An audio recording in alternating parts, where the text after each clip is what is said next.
حویلی کا دالان رات کے اس پہر بالکل خاموش تھا، سوائے اس پرانی گھڑی کے جو دیوار پر مسلسل ٹک ٹک کر رہی تھی۔ تایاں سائے کے ایک اچانک اور آخری فیصلے نے مہرین کی پوری دنیا اجاڑ کر رکھ دی تھی۔ اس کی شادی فارس سے طے کر دی گئی تھی، وہ فارس جو پچھلے 5 سالوں سے شہر کا چوکا چند میں رہ رہا تھا، جس کی آنکھوں میں شہر کی بے رخی اور سرد مہری رچی بسی تھی، جس کے بارے میں حویلی کا بچہ بچہ جانتا تھا۔ اس کا دل پتھر کا ہے جو جذباتی رشتوں اور خاندانی روایتوں پر یقین نہیں رکھتا تھا۔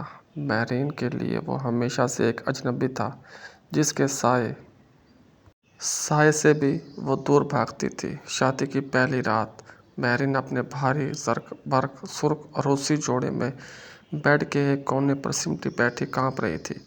کمرے میں پھیلی عطر اور گلابوں کی تیز خوشبو اس کا دم گھونٹ رہی تھی۔ اچانک دروازہ کھلا اور فارس اندر داخل ہوا۔ اس کے چہرے پر روایتی دلہے والی کوئی خوشی کے اثرات نہیں تھے، خوفناک سنجیدگی کے ساتھ تھی۔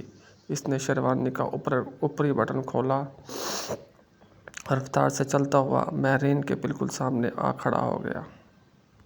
مہرین نے ڈرتے ہوئے اپنی گھبرائی ہوئی نظریں اٹھائیں تو فارس کا سرد تیکھا چہرہ اس کے مقابل تھا۔ اس غلط فہمی میں مت رہنا، مہرین کے اس زبردستی کے بندھن سے ہماری زندگیوں میں کوئی بہار آ جائے گی۔ فارس کی آواز کمرے کے سناٹے کو چیرتی ہوئی نکلی۔ وہ بے حد سرد تھی، لیکن اگر غور کیا جاتا اس میں ایک عجیب سی لرزش اور ماضی کی تلخی چھپی تھی۔ میں نے یہ شادی صرف اور صرف دادا جان کی ضد، ان کی گرتی ہوئی صحت کی وجہ سے کی ہے۔ میری زندگی، میرے اصول، میری آزادی صرف میری ہے، اس لیے یہ یاد رکھنا کہ میری زندگی میں تمہاری جگہ صرف اس کمرے کی 4 دیواری تک محدود رہے گی، اس سے آگے نہیں۔ مہرین نے تڑپ کر اپنی بڑی بڑی کاجل لگی مخمور آنکھیں اٹھائیں۔ ان آنکھوں میں آنسو تلملا رہے تھے، لیکن ان آنسوؤں کے پیچھے ایک عجیب سما تھا، ایک ایسی ضد تھی جو حویلی کی مٹی سے اس کے خمیر میں آئی تھی۔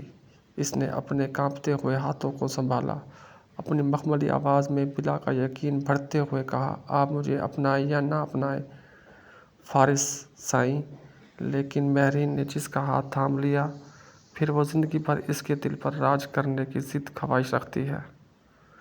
یہ مہرین کا فیصلہ ہے اور میں ہارنا نہیں جانتی۔ فارس اس کے اس بے باک، غیر متوقع اور پراعتماد جواب پر چند لمحے کے لیے سہم گیا۔ اس نے کبھی نہیں سوچا تھا کہ گھونگھٹ میں بیٹھی یہ نازک سی لڑکی اس کے سامنے یوں کھڑی ہو سکے گی۔ اس کی گہری نظریں مہرین کے سرخ لرزتے ہوئے گلابی ہونٹوں پر جم گئیں، جہاں سچائی کی تپش تھی۔ ایک لمحے کے لیے اس کے دل میں کوئی تار ہلا، لیکن وہ فوراً ہی خود پر قابو پاتے ہوئے رخ موڑ گیا، صوفے پر جا کر لیٹ گیا، گویا وہ مہرین کے وجود کو نظر انداز کرنا چاہتا ہو۔ مگر مہرین کی کہی ہوئی بات اس کے دماغ میں گونج رہی تھی۔ 2 ہفتوں میں اور ہفتے مہینوں میں بدلتے گئے۔ حویلی کا ماحول اپنی جگہ قائم تھا، لیکن اس بڑے سے کمرے کے اندر ایک خاموش جنگ جاری تھی۔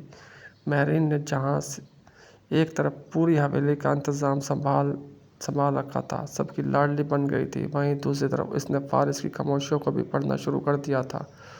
وہ جان چکی تھی کہ فارس جتنا تلخ، کورا اور بدتمیز بنتا ہے، اس کے اندر تنہائی کا اتنا ہی بڑا سمندر مخزن ہے، جسے کسی سچی محبت کی تلاش تھی۔ مہرین روزانہ صبح اس کو اٹھنے سے پہلے اس کے کپڑے استری کر کے رکھتی، اس کی پسندیدہ خوشبو اس کے رومال پر لگاتی۔ جب وہ رات تھکا ہارا اپنی بزنس کی الجھنوں میں گھر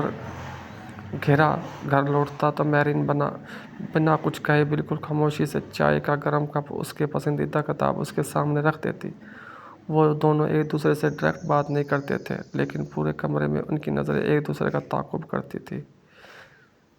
جب مہرین بال سنوار رہی ہوتی تو آئینہ گواہ ہوتا تھا کہ فارس کی نظریں اس کے جھکتے بڑھتے وجود پر ٹکی ہوتی تھیں، اور جب فارس لیپ ٹاپ پر کام کر رہا ہوتا تو مہرین دروازے کی اوٹ سے اس کے سنجیدہ چہرے کو گھنٹوں نہارتی۔ محبت نے اپنے پیر جما لیے تھے، بس اعتراف کا انتظار تھا۔ ایک رات موسم نے اچانک کروٹ بدلی، شہر اور اس کے مضافات میں شدید خوفناک طوفان آیا۔